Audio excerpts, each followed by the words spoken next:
সেনাবাহিনীর সাবেক প্রধান অবসরপ্রাপ্ত জেনারেল আজিজ আহমেদের বিরুদ্ধে যুক্তরাষ্ট্রে প্রবেশ অযোগ্য ঘোষণার খবরে বিএনপির অভ্যন্তরে আছে মিশ্র প্রতিক্রিয়া।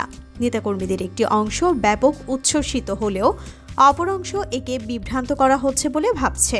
এছাড়া জাতীয় নির্বাচনের আগে মার্কিন নির্ভর হয়ে বড় ধাক্কা খাওয়ায় এখন আর পূর্বের অবস্থানে থাকতে চায় না তারা। এবার নিজের শক্তির উপর বেশি জোর দিতে চায় দলটি।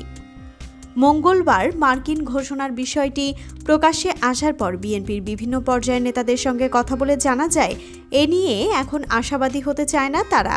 এর কারণ নির্বাচনের আগের 2 বছর মার্কিন নির্ভরতা দলকে অনেক পেছনে ঠেলে দিয়েছে।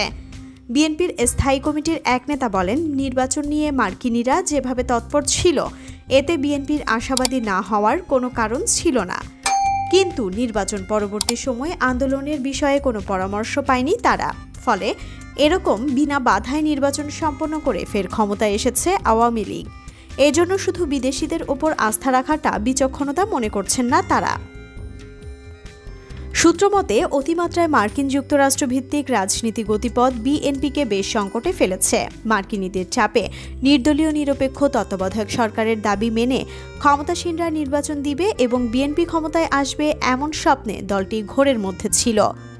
বিদেশি নির্ভরতায় দলীয় নেতাকর্মীদের হিসাবের বাইরে রেখে বিদেশিদের ওপরে ধর্ণা দিয়ে দল পরিচালনা করা হয়েছে। এর ফলে নেতাকর্মীদের একটি অংশ বিএনপির শীর্ষ নেতৃত্বের প্রতি আস্থাও হারিয়েছে। বিএনপির সিনিয়র এক নেতার মতে, শুধু অতিমাত্রায় বিদেশি নির্ভরতার কারণে সরকারকে চাপে ফেলার পায়তারা সফল হয়নি। কোনো রকম কার্যকর আন্দোলন গড়া সম্ভব হয়নি। বাস্তবতা হচ্ছে এই নির্ভরতার ফলে দলীয় কর্মী সমর্থক ও নেতাদের আন্দোলনের জন্য প্রস্তুত করাই যায়নি।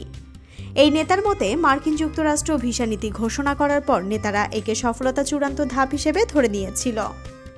ধারণা ছিল ভিসা নীতির ফলে সরকারের উপর স্যাংশন আসবে এবং তাদের ক্ষমতায় আসার রাস্তা অনেকটা পরিষ্কার হয়ে যাবে। সরকার পরিবর্তনের জন্য আন্দোলনের দরকার হবে না, যা করার যুক্তরাষ্ট্রই করে দেবে। কিন্তু নির্বাচনের আগে ও পরে সবাইকে হতাশ হতে হয়েছে। কারণ নির্বাচনের বৈধতা নিয়ে যারা প্রশ্ন তুলেছিল তারাই বাংলাদেশ সরকারকে অভিনন্দন জানিয়েছে, সরকারের সঙ্গে কাজ করার আগ্রহ দেখিয়েছে। এজন্য বিদেশের উপর আর আগের মতো আস্থা রাখার পক্ষে নয় অনেক দলই। বিএনপি নেতারা মনে করছেন, শুধু বিদেশ নির্ভরতা বিএনপির জন্য ভুল সিদ্ধান্ত ছিল। আন্দোলনের মাঠে বেশিরভাগ নেতারা আড়াল থেকে বিদেশের দিকে তাকিয়েছিল। এজন্য পরবর্তী রাজনীতিও বেশ কঠিন হয়েছে। নির্বাচনের সময় রাজনৈতিক প্রতিপক্ষ বিএনপির বিদেশ নির্ভরতা নিয়ে প্রশ্ন তুললেও সে সময় তা স্বীকার করেনি দলটি। ক্ষমতার জন্য বিএনপির বিদেশিদের কাছে ধর্ণা দিচ্ছে ক্ষমতাসীনদের এমন অভিযোগের জবাবে বিএনপির স্থায়ী কমিটির সদস্য ডক্টর আব্দুল মঈন খান বলেছিলেন, বিএনপি যদি বিদেশিদের উপর নির্ভর করত তাহলে সারা বছর এসি রুমে বসে সিনেমা দেখত। কিন্তু বিএনপি রাজপথে আন্দোলন করছে, সভা সমাবেশ করছে, সারা দেশে পদযাত্রা করছে।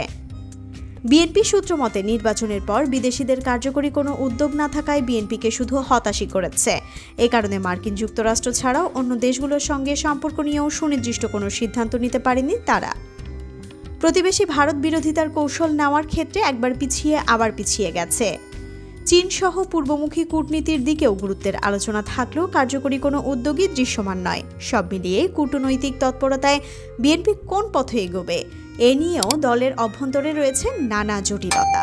জানা যায়, মার্কিন যুক্তরাষ্ট্রের দক্ষিণ ও মধ্য এশিয়া বিষয়ক সহকারী পররাষ্ট্রমন্ত্রী ডোনাল্ড লুর সফরে নতুন কোনো বার্তা আসে কিনা তা নিয়েও আশায় ছিল বিএনপি নেতাকর্মীরা। কিন্তু এই সফরে আশা সফল হওয়ার মতো কোনো বিষয় দৃশ্যমান না হওয়ায় হতাশ হয়েছেন নেতাকর্মীরা।